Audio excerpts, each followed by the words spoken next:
In the shifting sands of the Egyptian desert, beneath a sky that has watched empires rise and die, there lies a mystery older than most nations on Earth.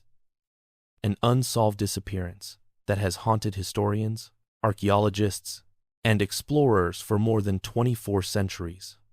A tale of ambition, divine prophecy, human error, and the unforgiving cruelty of nature itself. Tonight, we travel deep into antiquity to unravel the enigma of the lost army of Cambyses, an entire force of 50,000 Persian soldiers, said to have vanished without leaving a single trace behind. What truly happened in that desert? Where did they go?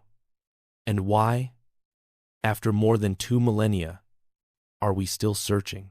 Our story begins in the year 525 BCE, when Cambyses II, son of Cyrus the Great, ascended to the throne of the vast Achaemenid Persian Empire. He inherited not only wealth and power, but also ambition. An ambition that stretched far beyond the borders of his father's creation. Persia already controlled much of the Near East. From the rugged mountains of Anatolia to the ancient cities of Babylon, from the Iranian plateau to the rich lands of Egypt's neighbors. But one jewel still glittered beyond his reach. Egypt, a kingdom weakened by infighting, intrigue, and political instability. To Cambyses, it seemed ripe for conquest, and conquer it he did. With cunning strategy and overwhelming force, Cambyses swept into the Nile Valley, toppled the pharaoh Ptah III, and proclaimed himself ruler of Egypt. But victory only fed his hunger. His gaze soon drifted westward to the remote oasis of Siwa in the Libyan desert. This was no mere town, it was home to the Oracle of Amun, a sanctuary venerated by Egyptians, Greeks, and Libyans alike. Even Alexander the Great, centuries later, would journey there seeking divine approval. For Cambyses, the oracle represented both a threat and an opportunity. It was a symbol of independence, a place where priests could undermine his legitimacy. So he made a decision that would echo across history. He dispatched an army of 50,000 men to seize the oasis and punish its priests. According to the ancient historian Herodotus, the soldiers marched out from Thebes, advancing westward across the desert. Armed, disciplined, and confident, they moved under the blazing sun, guided by experienced desert navigators. They carried supplies, camels, and the full authority of the Persian king. They expected to find an isolated temple, subdue its defenders, and return victorious. Instead, they marched into oblivion. Herodotus claims that after days of travel, as the army approached the region of the oases, a violent sandstorm sent by the anger of the god Amun swallowed the entire force. He wrote that not a single man survived. The desert simply consumed them. It is a dramatic story, a legendary story. But did it truly happen? Could a storm erase an entire army from existence? Or was something else at play? Treachery, mutiny, warfare, or a political cover-up lost to time? To answer these questions, we must follow the army's path, and the deeper we travel, the more the sands begin to reveal. The journey from Thebes to the western desert was grueling even for experienced caravans. Water sources were rare, scattered across hundreds of kilometers. The vast dune fields shifted constantly, forming landscapes that changed from week to week. Even today, with modern GPS, crossing this terrain is dangerous. For an ancient army, it was nothing short of perilous. But Cambyses' troops were not inexperienced wanderers. Persian soldiers marched from Greece to Pakistan. They were accustomed to heat, deserts, mountains, and long campaigns. They likely had local guides, and the route to Siwa was known to Egyptian traders and travelers. So why would an entire force vanish without a survivor? Some scholars today believe Herodotus exaggerated the disaster or invented it altogether. Perhaps the army never existed. Perhaps Siwa was never attacked. Or perhaps the army reached the oasis and was defeated by the Libyan tribes, who simply left no record. But archaeology complicates these theories. In the late 20th and early 21st centuries, rumors began to spread. Explorers claimed they had found bones, weapons, even arrowheads out in the desert. Some insisted they discovered bronze daggers and pieces of armored clothing. A few claimed to have stumbled upon mass burial pits hidden beneath dunes. These stories grabbed global attention, yet scientific confirmation never followed. The finds disappeared, the locations became unclear or disputed, and the desert, silent and indifferent, kept its secrets. Still, archaeology paints a picture very different from Herodotus's tale of instant annihilation. Instead of a single event, modern research suggests a slow, agonizing collapse. The desert may not have killed the army in one dramatic moment. It may have broken them piece by piece. Imagine the scene: the Persians marching deeper westward. The heat intensifies. Supplies dwindle. The guides become disoriented. Perhaps the landscape looked different after shifting dunes. Water is consumed faster than expected. The men struggle. Camels die. Days stretch on, with no shade, no relief. Morale collapses. Arguments flare. Officers lose control. The soldiers may have split into smaller groups, wandering in different directions. Some might have turned back toward Thebes. Others may have pushed forward, driven by desperation. This slow disintegration theory aligns with our understanding of desert survival. Heat exhaustion, dehydration, disorientation, hallucinations. These can dismantle even the strongest army. The desert kills not with drama, but with silence. Still, we must ask a central question. Would Cambyses truly risk such a large force on a desert march without careful preparation? Was he foolish? Or is his reputation unfairly shaped by Greek writers who sought to portray him as reckless and mad? Here lies another layer of the mystery. Cambyses' image in history is tangled in propaganda. Greek sources tended to vilify Persian kings, especially those who threatened Greek cities. Stories of Cambyses' cruelty, madness, and impiety may be exaggerated, if not fabricated. If the story of the lost army came from these same sources, how much can we trust? The possibility emerges that the army never vanished, at least not in the way Herodotus describes. Could the event be political myth-making, designed to portray Cambyses as punished by the gods? Could the oracle priests have invented the story to elevate their shrine? Or could Herodotus, hearing tales from Egyptian informants a century later, have repeated legends that were meant to entertain rather than inform? Yet the absence of evidence is not evidence of absence. Even a force as large as 50,000, if scattered, stripped by scavengers, and buried by sand over millennia, could vanish almost entirely. The desert is an eraser. It devours wood, cloth, leather, and bone. It swallows metal and hides it deep beneath dunes kilometers high. Entire villages have disappeared this way. But there is another possibility, one far more human, far more political. The western desert tribes, including the Libyans and the Ammonians of Siwa, were skilled fighters familiar with the terrain. They could move swiftly, striking from ambush. A battle could have taken place, violent, chaotic, decisive, and the victors may have removed or repurposed the bodies and materials. In a world without permanent settlements or written records in the desert, the traces of such a conflict might dissolve quickly. There is even a theory that Cambyses intentionally concealed the army's fate. He may have sent the force on a political mission unrelated to Siwa, perhaps to suppress rebels, escort supplies, or secure trade routes. If the army failed due to incompetence, mutiny, or internal betrayal, Cambyses would have had every reason to blame the desert rather than admit mismanagement. To understand the possibilities, we must examine Cambyses himself. Known for his strong will and his ambition, he ruled during a volatile period.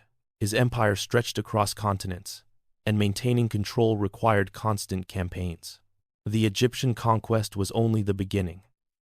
Sources suggest he planned further invasions into Carthage, Nubia, and Libya.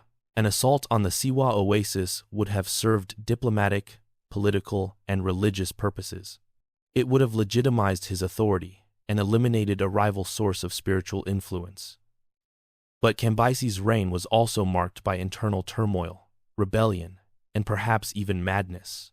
Soon after the army's disappearance, Cambyses himself died under mysterious circumstances, either by accident, by suicide, or by assassination.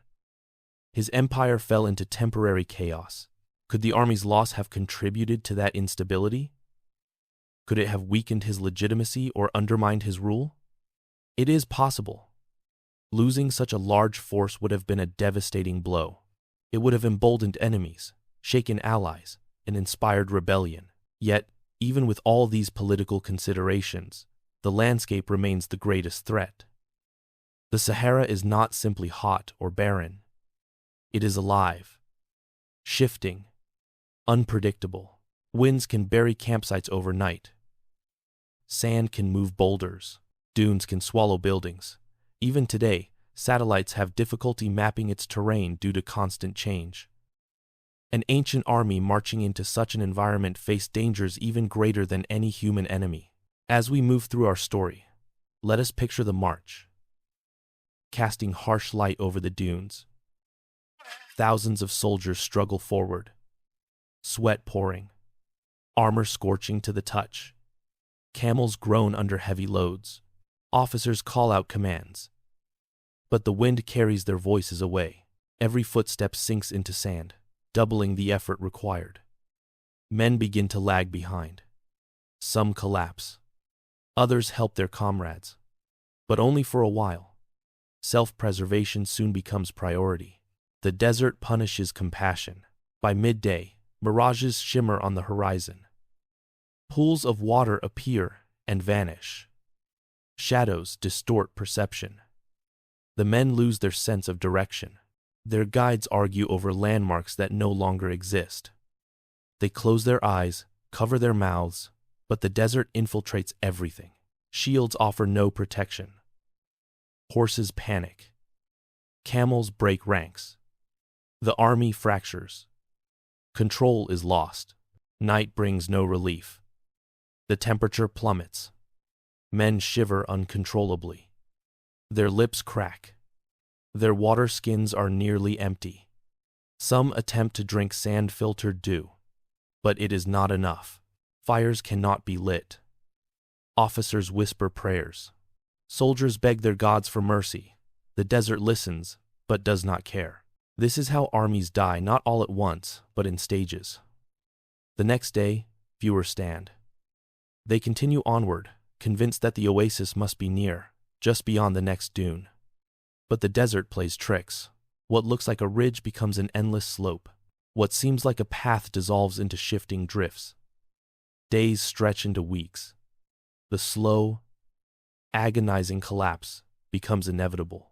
Even if a storm did not wipe out the army in a single moment, a series of smaller storms could have finished them. A man falling behind might sleep and never wake. A group might lose sight of the main force and wander off. Fragmentation becomes fatal. The desert does not need a miracle to erase an army. It only needs time. But what about the archaeological evidence? Over the decades, expeditions have searched tirelessly for the remains of Cambyses' army. Some have claimed success, others have failed. In 2009, a report circulated that Italian explorers Angelo and Alfredo Castiglione had discovered bronze weapons, bodies, and tools west of the oasis. Photographs seemed convincing. The media exploded with excitement. Was the mystery finally solved? Egyptian authorities quickly refuted the claims. They argued that the artifacts were far too late Roman, not Achaemenid. The skeletons were not soldiers, but ordinary burials. The location was unrelated to Cambyses' known route. Once again, the desert had deceived us. Still, that report revived global interest. Satellite imagery began to be used to scan the desert, revealing ancient caravan routes, dried-up riverbeds, and forgotten settlements. Yet none showed clear evidence of the lost army. So we returned to questions. Did the army ever reach Siwa? Did the priests defend themselves? Did desert tribes ambush the Persians? Or were the soldiers overwhelmed by the sands? One compelling theory suggests that the Persian force never even went west. Instead, they marched south towards Nubia. Historical records indicate that Cambyses launched a failed campaign against southern tribes around the same time. Perhaps the Lost Army is simply a retelling of this failed expedition, relocated by storytellers and dramatized over generations. Oral tradition often transforms defeat into myth. Another theory proposes that Herodotus misunderstood Egyptian accounts translated imperfectly. The Egyptian word for army may have been mistaken for a different term. Or a local disaster, such as a caravan lost to the desert, might have been exaggerated and connected to Cambyses retroactively. Yet, despite all alternative explanations, the traditional story persists. Perhaps because it captures our imagination. The idea of an entire army vanishing speaks to our fear of the unknown. It feels supernatural, epic, biblical, and so the legend endures, strengthened by mystery, silence, and the desert's refusal to cooperate. But let us consider one more possibility, one rarely discussed. If the army did reach Siwa, and if a battle occurred, the local tribes may have intentionally eradicated evidence to avoid Persian retaliation. Weapons could be melted down, bodies buried or burned, clothes repurposed. If the Persians were defeated decisively, the survivors might have been enslaved or absorbed into local populations. In such a case, the lost army may never have been lost, just transformed. This raises an interesting idea. Descendants of Cambyses' soldiers may still live in the region today, their ancestry hidden in cultural blending over millennia.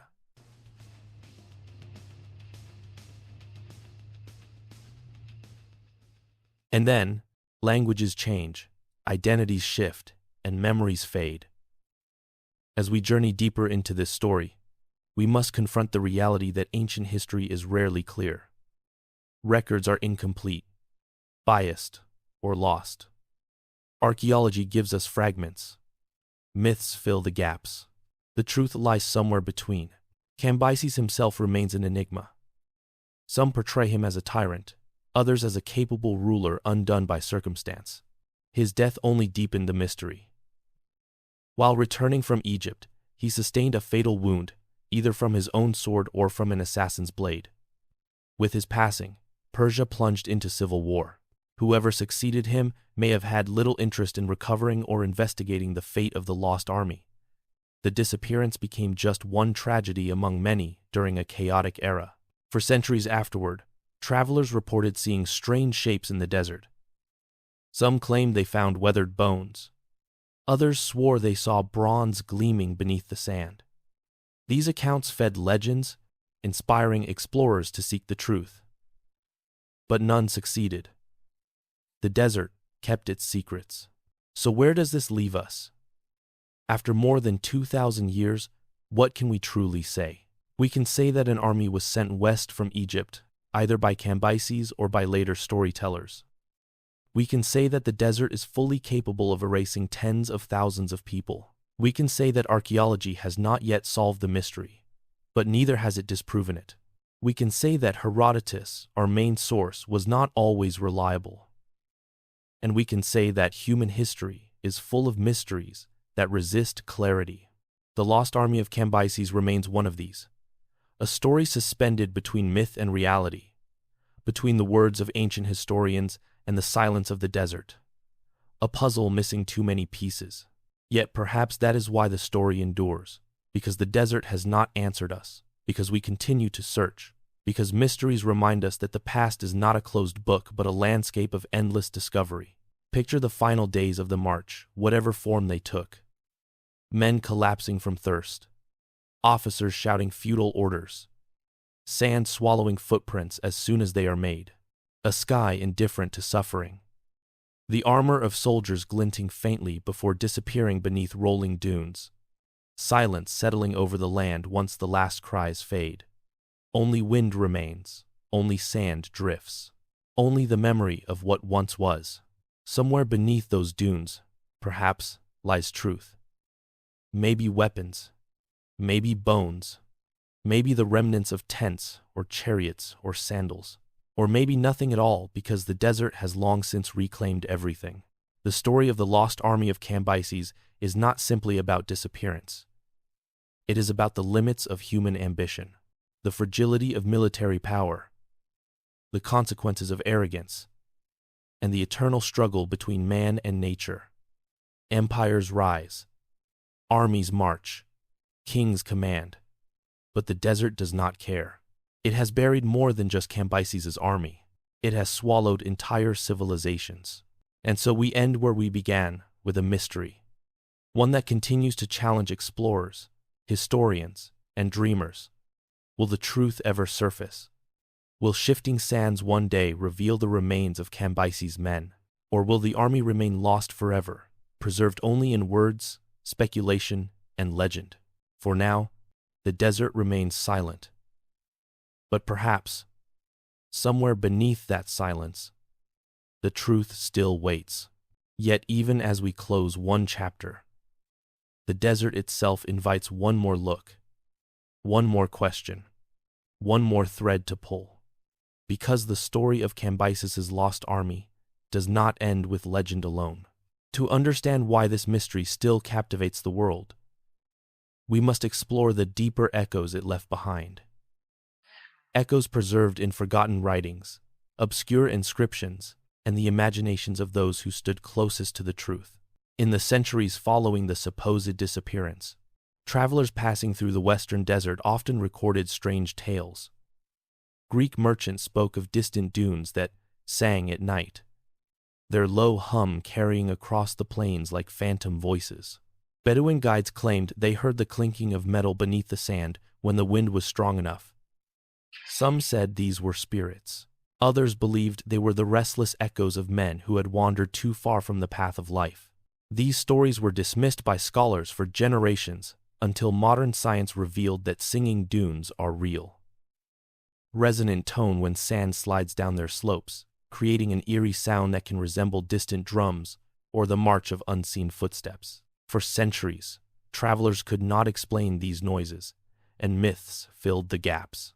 Perhaps, somewhere in the ancient world, a merchant heard the dunes hum and imagined the ghosts of Cambyses' soldiers wandering eternally in search of salvation. Myths grow from the seeds of fear and wonder.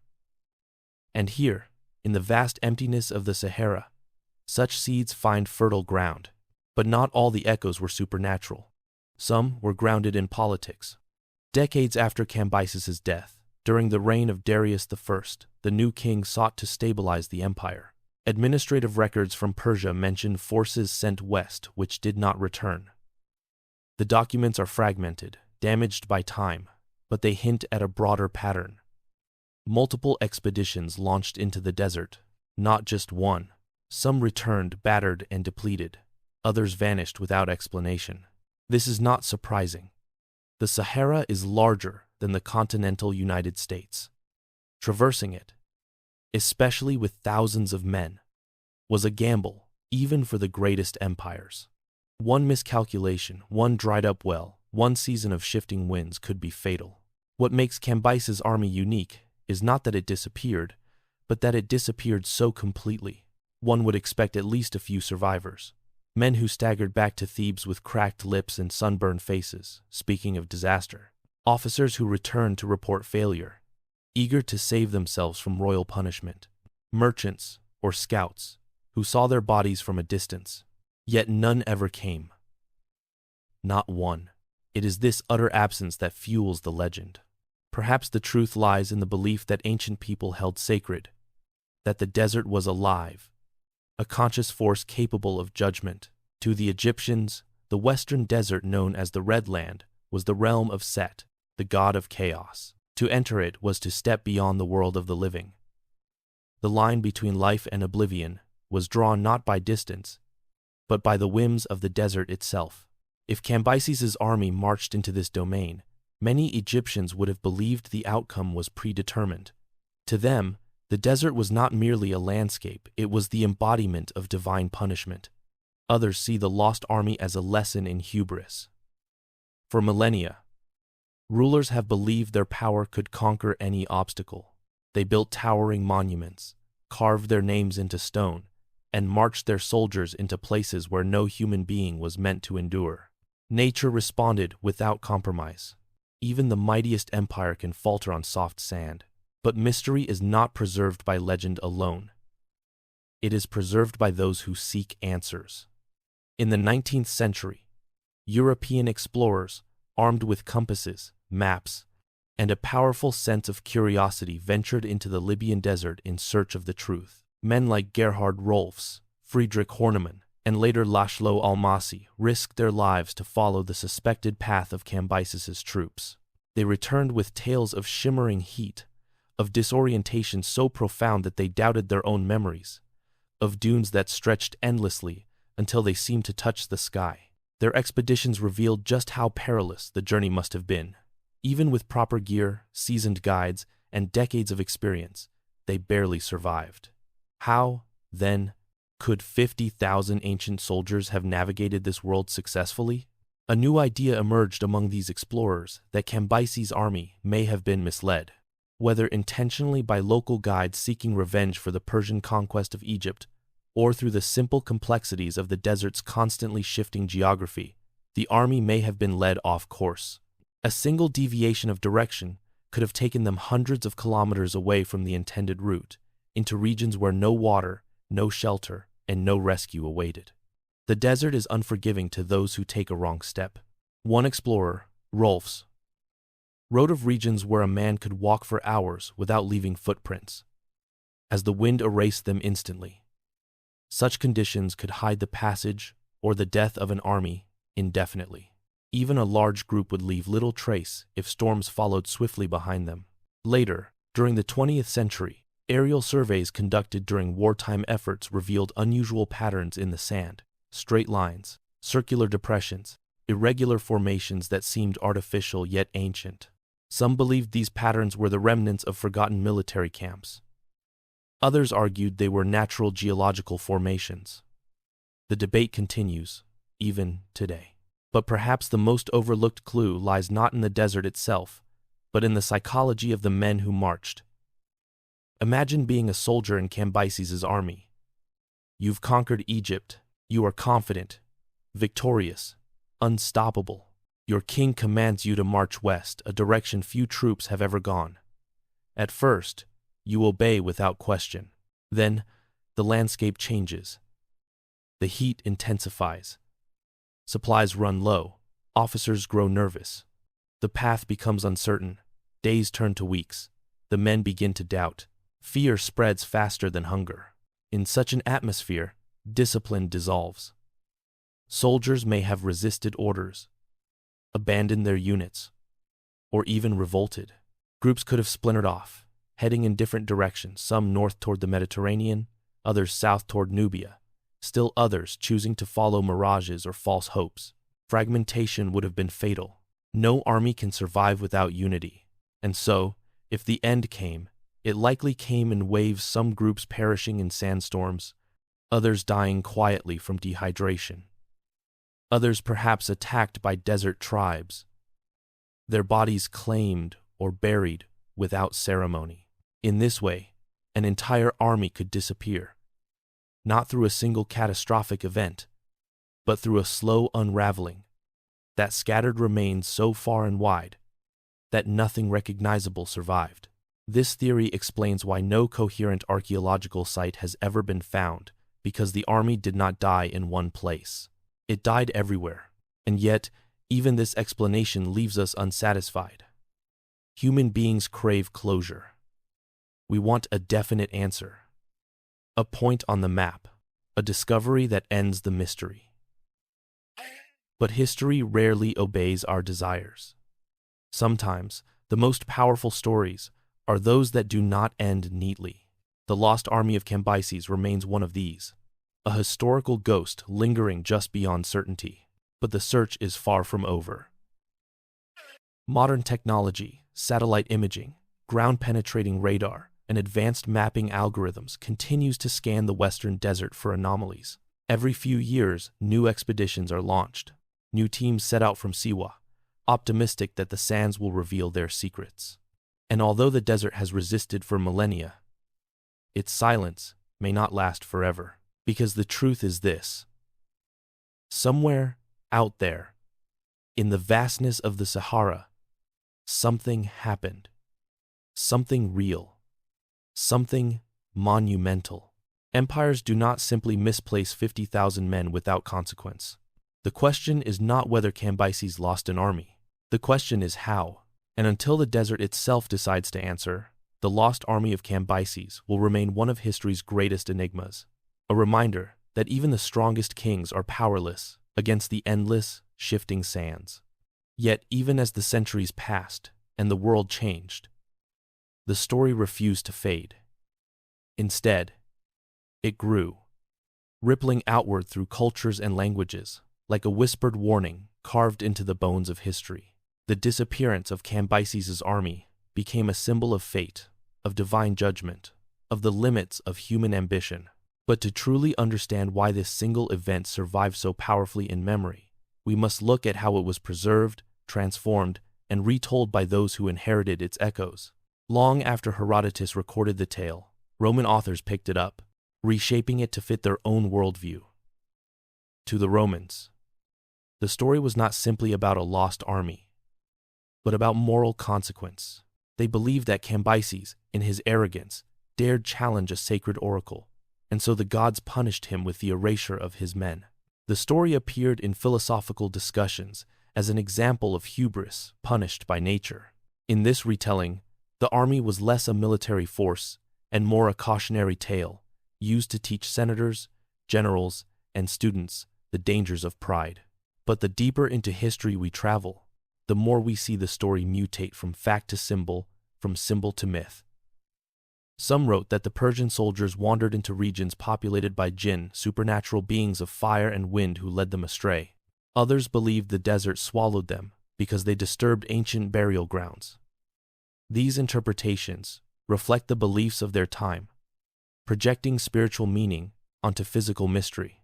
But among these retellings, one stands out, one that is neither fully historical nor fully mythological, but something in between. A medieval manuscript discovered in Cairo describes a long-lost route of bones stretching westward into the Sahara. According to the writer, the sands occasionally revealed fragments of metal and pottery after severe winds. The text claims these remnants belonged to the great army of the foreign king who angered the gods. The details are vague, the context uncertain. Yet the implication is clear. Locals believed the remnants of the army still lingered, hidden and revealed only in rare moments. For centuries, Bedouin tribes living on the edge of the desert repeated similar legends. Some elders spoke of distant dunes, where the wind sometimes unearthed bones, bleached white by the sun.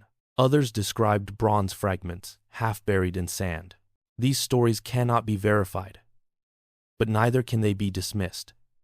Oral tradition, though fluid, often preserves truths that written history loses. But as we step back into antiquity, we find clues far more intriguing than legend alone. One of these clues lies in the writings of Ctesias, a Greek physician who lived at the Persian court. His accounts are often considered unreliable, but hidden in his exaggerations are kernels of truth. Ctesias wrote that after Cambyses' campaign in Egypt, many soldiers who were sent on Western expeditions did not return, and that the desert proved treacherous beyond imagination. Though he does not mention Siwa directly, his testimony aligns with the idea that multiple Persian forces struggled in the Sahara. Another clue emerges from Egyptian inscriptions. While no direct record of Cambyses' lost army exists in Egyptian hieroglyphics, certain temple reliefs refer to the king from the east whose men perished in the lands of red dust. These inscriptions may refer to Cambyses, or they may describe another figure entirely. Egyptian texts often use symbolic language, but they frequently recorded disasters involving foreign invaders. It is possible that a scribal reference to a tragedy is tied however loosely to the Persian event. Then there is the question of logistics. For an army of 50,000 to march westward, they would need enormous supplies: water, food, beasts of burden, tools, weapons, and navigators. This alone complicates Herodotus's account. The logistical challenge raises questions. Did Cambyses truly send such a large force? Or is the number exaggerated? Ancient historians often inflated figures for dramatic effect. The true army might have been smaller, 10 to 20,000, perhaps. Still a massive force, but far easier to lose in a harsh environment. An intriguing theory proposes that the army may have been composed largely of mercenaries. Greeks, Egyptians, Nubians, and others pressed into service. If these men had limited loyalty to Cambyses, their willingness to endure relentless desert conditions would have been fragile. Morale could have collapsed quickly, leading to desertions, violence, or even mutiny. A fractured mercenary force would be even more prone to dissolving into the sands. These human factors, fear, exhaustion, rebellion, rarely appear in official records, yet they shape the fate of armies far more than dramatic storms. Desert warfare breaks the spirit before it breaks the body. But beyond human psychology, the environment itself stands as the greatest obstacle to understanding what happened. The Sahara today is a place of extremes, but in Cambyses' time, its climate was transitioning. Evidence shows that regions of the Sahara were more humid in earlier millennia, supporting grasslands, lakes, and even settlements. But by the 6th century BCE, that era had ended. A changing climate would have caught armies off guard. A well may have dried unexpectedly. A known pasture might have vanished. Water sources mapped by Egyptian traders could have shifted or disappeared entirely. What one generation considered a manageable route could become a death trap for the next. This may explain the confusion in ancient accounts. Perhaps the army marched confidently into a region their guides believed to be safe, only to find that the environment had transformed beyond recognition. A caravan route that had existed for centuries might have led them to nothing but emptiness. Yet even this cannot explain everything. The sheer scale of the disappearance still feels impossible. It challenges logic, reason, and the expectations we hold for historical events. Large groups leave trails literal and figurative. But here, the trail simply stops. Some modern researchers have turned to satellite data for answers. Using high-resolution imagery, they search for anomalies, unusual patterns in the sand, discolorations, indicating buried objects, ancient paths, etched faintly into the ground. A few of these anomalies have captured attention: long, faint lines running parallel to each other for kilometers, possibly ancient roads or marching routes. But without physical excavation, these remain speculative. One anomaly in particular, located southwest of the modern Bahariya oasis, shows a cluster of shapes arranged in an unnatural pattern, rectangular shadows that could represent collapsed structures or tents deep beneath the sand. But the area is remote, and excavation would be hazardous. If this cluster is indeed connected to Cambyses' army, it may hold answers waiting to be uncovered. Artifacts, too, continue to surface in the desert: bronze arrowheads, broken pottery, small fragments of armor. Many are attributed to later Roman or Islamic periods, but some are older, dating roughly to the Achaemenid era. The difficulty lies in certainty. The desert was crossed by numerous groups over thousands of years. Without inscriptions, linking artifacts directly to Cambyses is nearly impossible. But perhaps the most compelling evidence is absence itself. An icy silence that surrounds the story, preserved across ages. Great mysteries often leave behind emptiness rather than answers. An emptiness that invites speculation, exploration, and even obsession. Think of the explorers who devoted their lives to finding the army. Some died in the desert. Others vanished themselves. One group in the 1,930 seconds reported discovering bronze weapons scattered across dunes, only to disappear on their return journey. Their notes were found much later, and their bodies never recovered. To this day, no one knows whether they truly found relics from Cambyses' men or merely fell victim to the desert that claimed so many before them. This haunting parallel deepens the legend. The desert's appetite, it seems, never diminished. In modern times, the mystery has become a beacon for adventurers and scholars alike.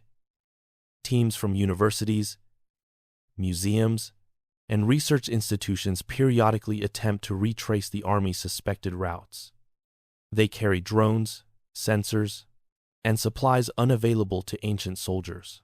Yet even they must turn back when temperatures soar, storms roll in, or navigation becomes uncertain. The Sahara remains a force beyond human control. But as technology advances, the possibility of finally locating the lost army grows. One breakthrough, one satellite scan, one excavation, one unexpected find could rewrite everything we know. A mass grave, a cluster of weapons, an inscription naming Cambyses or his generals. These would change the story from legend to historical fact. And perhaps this is the story's true power. It reminds us that the past is not fixed. It is dynamic, elusive, and alive. The sands that hide the army today may reveal it tomorrow. A mystery that survives for 2.5 millennia does so for a reason. It is waiting for the right moment, the right eyes, the right tools. But until that moment arrives, we are left with imagination. Imagine standing atop a dune as the sun rises over the desert. The wind whispers across the sand. The horizon stretches unbroken. Somewhere beneath your feet, perhaps meters below, perhaps hundreds, lie the final moments of men who walked this land long before your time. Their hopes, their fears. You look around and realize that the desert you see is the same one they saw. The sky is the same sky. The wind carries the same ancient dust. Time collapses for a moment. The past becomes present, and the story becomes more than a mystery, it becomes human. And yet, the desert still guards its secrets. For centuries, historians treated the story of Cambyses' lost army as a curious footnote, an odd anecdote tucked between more verifiable events. But as modern researchers revisit the sources with fresh eyes, the mystery takes on new dimensions. Some now argue that the focus has been misplaced all along. Because beneath the layers of legend lies a deeper political landscape, one easily overlooked. In Cambyses' day, Egypt was not simply a conquered kingdom. It was a crucible of tension, a meeting point of ambitions. The Persian Empire needed the stability. Egypt could provide its grain, its ports, its strategic position. But Egypt, proud and ancient, still harbored resentment toward its new overlords. Priests, nobles, generals, many had reasons to resist the Persians. And among the most powerful was the priesthood of Amun, whose influence stretched from the green banks of the Nile into the heart of the desert. These priests, guardians of oracles, keepers of ancient tradition, had long been advisors to pharaohs. Their holy site at the Siwa oasis was no mere temple. It was a place where rulers sought legitimacy, where divine approval shaped political destiny. Greeks, Libyans, Egyptians, all feared and respected the oracle's voice. For Cambyses to fail, there would send a message to the entire region. And so, as the stories tell it, he dispatched an army. If the oracle declared he had no right to rule, it could undermine his authority across the newly conquered lands. Perhaps Cambyses aimed to force the priests into submission. Or perhaps he intended something harsher. But the desert did not play by the rules of kings or conquerors. The sands between Thebes and Siwa are not a uniform expanse. They are a labyrinth of shifting dunes, ancient dry lake beds, razor-backed ridges, and silent basins where the wind howls like a living thing. Travelers today speak of mirages that distort the horizon, making mountains where none exist. They mention sudden sandstorms that rise without warning, walls of dust that blot out the sky. To march an army through such terrain would require impeccable planning and unimaginable luck. The ancient writers described the force as enormous 50,000 men. This number may be exaggerated, as ancient writers often inflated figures to build drama or emphasize the scale of tragedy. But even half that number would have been staggering. Thousands of men, animals, supplies, marching into a region where a single failed decision could doom an entire campaign. Modern desert explorers estimate that a force so large would need massive amounts of water tons per day. Wells along the route were few and unreliable, and the desert, especially the Great Sand Sea, has been known to swallow entire landscapes. Old caravan routes vanish overnight beneath shifting dunes. Tracks erase themselves within minutes. This raises a possibility that modern researchers increasingly consider, that Cambyses' army didn't fall in a single dramatic storm, but gradually, piece by piece. Imagine the march. The blistering heat rising. Scouts returning with warnings of dwindling water. Divisions splitting to search for landmarks. Confusion growing. Estrangement between officers. Men collapsing from heat exhaustion. Their bronze shields burning to the touch. The chaos worsens. Orders become difficult to hear. Columns drift apart. A sandstorm may have struck not one of mythic proportions, but enough to scatter an already weakened force. Some groups may have wandered north, others south, and a few may have been captured by desert tribes, their fates sealed in silence and obscurity. This theory, though less dramatic, paints a picture more consistent with the reality of desert warfare. Meanwhile, back in Persia, stories filtered in, conflicting reports, rumors, whispers, the king's wrath, the priest's defiance, the desert's cruelty, all swirling together. Herodotus may have heard fragments years later, reshaped by time, distance, and the desire for a compelling narrative. The tale of an entire army swallowed by the sands would have been irresistible, and so the legend hardened into history. Yet even today, the desert does not give us easy answers. Expeditions continue, some led by archaeologists, some by adventurers, some by locals who've heard rumors of strange objects buried in remote valleys. Occasionally, fragments surface, pieces of metal, shards of pottery, remains of old camps, but nothing that can be conclusively tied to Cambyses. Still, the search continues. The mystery persists because it speaks to something timeless, the fragility of human ambition in the face of nature's vastness, a reminder that even empires mighty, unstoppable, dazzling in their power can vanish without a trace. And so, the desert waits. Its dunes reshape themselves endlessly, as if rewriting the story in real time. Somewhere out there, perhaps beneath hundreds of meters of sand, the answer rests. Spears, armor, bones. An entire army frozen in silence. We may find it tomorrow, or never at all. But until we do, the legend of Cambyses' lost army remains one of history's most haunting echoes, an unanswered question from the ancient world, still whispering across the sands. And so, after more than 25 centuries, the fate of Cambyses' lost army remains suspended between history and myth, an enigma shaped by desert winds, half-remembered stories, and the shifting priorities of ancient kings. What began as a simple military expedition has evolved into one of humanity's most enduring mysteries, a riddle that has drawn explorers, scholars, and dreamers deep into one of the most hostile landscapes on Earth. Perhaps the truth lies somewhere within the classical accounts, an army crushed by a storm so immense it seemed divine in origin. Or perhaps the story is far more human. Exhaustion, confusion, misguided leadership, and the harsh indifference of the Sahara. It may even be that the army never reached the sands at all, that its disappearance was the result of political turmoil, rebellion, or bureaucratic erasure.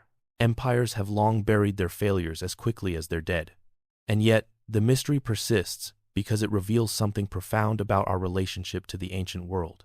For all our satellites, ground-penetrating technology, and archaeological rigor, there are still events we cannot fully reconstruct, moments swallowed by time itself. The Sahara is not simply a desert, it is a vault, a place where nature, not man, decides what will be preserved and what will be erased. The bones of Cambyses' soldiers, if they still exist, may lie beneath dunes that drift like living oceans, in a place where no human eye has looked since the day they fell. But maybe that is why this story endures. Because the lost army of Cambyses stands as a reminder that history is not a fixed record. It is a tapestry woven from fragments accounts written generations later. Artifacts discovered by chance, ruins half buried in sand. And between these fragments lies an immense silence. A darkness we continue to explore. As long as that silence exists, questions will remain. Did the army split in panic? Were they ambushed by desert tribes? Did a sandstorm truly rise like a wall across the horizon, blotting out the sun and swallowing thousands in an instant? Or is the real answer something far stranger, something that challenges the way we understand power, ambition, and the limits of human endurance? The story of Cambyses' lost army is more than a historical puzzle. It is a meditation on the fragility of empire, on the arrogance of rulers who believe the world can be bent to their will, and on the cost paid by ordinary men when ambition outpaces understanding. Today, the desert remains unchanged. The dunes ripple softly beneath the wind, concealing whatever truth lies beneath. And until the sands shift just right, until some fragment of bronze, some weapon, some unmistakable sign emerges, the fate of the army will remain a whisper carried across the emptiness. But perhaps that is fitting, because some mysteries define us not by the answers we find, but by the questions we continue to ask. And the lost army of Cambyses is one such mystery. A reminder that even the greatest empires leave shadows, and that some of those shadows stretch far beyond the reach of time. If this journey through one of history's most compelling enigmas has captured your curiosity, then join us as we continue exploring the ancient world. Like this video, subscribe to the channel, and turn on notifications so you never miss our next deep dive into the past. Your support helps us bring these forgotten stories to life and ensures history's greatest mysteries remain alive for future generations. Thank you for watching. Until next time, keep searching, keep questioning, and keep the past alive.